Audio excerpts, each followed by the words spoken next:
Welcome to Holy Soul's Kitchen. Today we're going to make a chicken noodle soup. If you add a little bit of flour, you can actually make chicken and gravy. We may be able to do that in a separate video, but for right now it's going to be chicken noodle soup.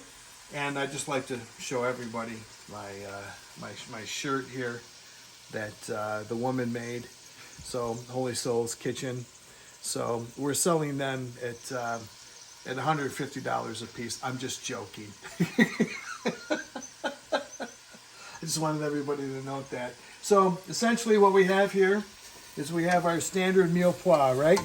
So my previous videos, if you watch those, it's celery, carrots, onions, and we bought a bunch of organic garlic, and it's all peeled, so the lazy lout cook is more inclined to use the organic homegrown garlic.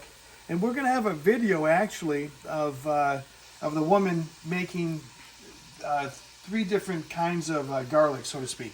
Honey and garlic, just frozen and that kind of thing. So you'll be able to see that here in another couple days or so. So here's all we're doing here. Standard olive oil. Now I personally like to add some Chardonnay. Now there's an interesting story about the Gallo family that I just found out about. Ernest and Julio. They grew up during the Depression. Their parents, their father committed suicide actually and killed his mother, and then they went ahead and repealed Prohibition. So I just found that out yesterday. And then now, of course, they're still around. So that was back in 1933. So that's just a little story there. So here's what we're going to go ahead and add. Now we're going to use the canned chicken today from Keystone. Now we're going to have some links to what we call real chicken, and I'll show you how to process and cut up a chicken. There's low oops. There's so you may want to make a low sodium. Don't put quite so much salt in there. So, anyways, well, we're gonna. So, again, with the spices, you coat whatever spices that you like. It's the standard. What I call the Italian spices are oregano, parsley, and basil. And let me see if I can't get this open here. And we also make our own pesto sauce as well, but we treat that a little bit like gold. So we'll stir that up. We have our water already boiled. We're going to add in this particular recipe a pound of pasta, and that's going to be all set to go. And then we have here, now with the homegrown chickens, we make our own broth. So, and then what we'll do is that we'll freeze it. We'll put it in the Ziploc bags. And again, you just have to scale it to how many people that you're feeding. And if you like a brothy, you put more broth in. If you like a thicker soup, you just put less. That's basically it. Right. And what you can do with this, believe it or not, is you can add some flour and thicken it up and actually make a gravy. Then you put it over rice or maybe even over mashed potatoes. So you wouldn't add the pasta at that particular point. So just again, it all comes down to confidence. It's very difficult to goof up if you start out with your meal pois, which is the onions, carrots, celery, and garlic. So we added some homegrown beans to our meal pois. Now you can add other vegetables if you'd like to, some peppers or whatever you have on hand to your meal pois. So what we have going on right now, we have the water boiling for the pasta, which we cook separate. The reason that you don't want to cook it in the water is because it'll add Broth. the broth. So, because it'll make it starchy. So we have homegrown broth right here from Walt's Farms. You can look them up on the internet if you'd like.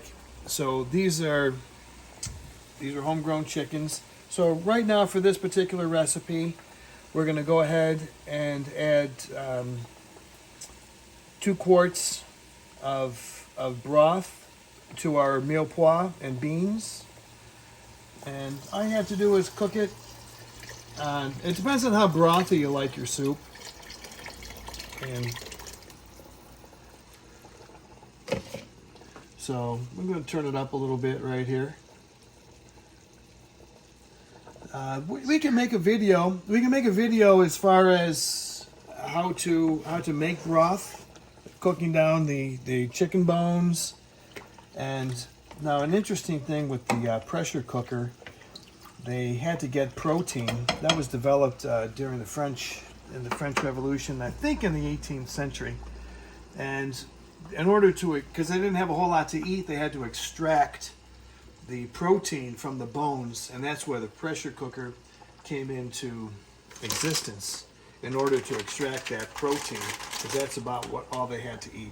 Now this is a 16 ounce of pasta. Now remember, the reason the pasta is, you're gonna have to read the directions on the bag. Now you can do rice the same way. So you can add rice. You cook your rice before. So I add olive oil to the water, as well as a little bit of salt, and just put it in there so it covers.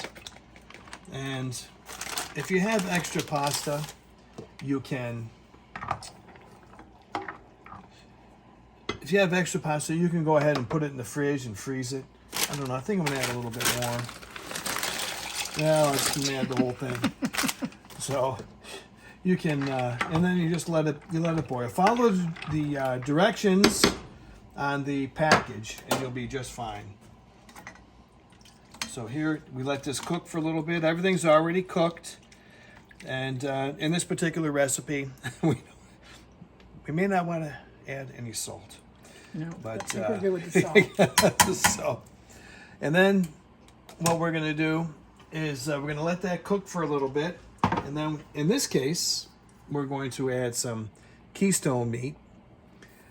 If you have the chicken that you cooked up whole, as far as a homegrown is concerned, you can get, in the past when we were out on the farm, we would take 2 of the homegrown, probably about 6 or 7 pounds, and we had 8 children, and then the woman and myself, and we could take those 2 chickens and essentially get 3 meals out of that. And if you're interested just on how to do that, even store-bought, we can show you how to do that. So just let me know in the comments what you're thinking, and if you'd like for us to do a video on that, and we can go ahead and do that.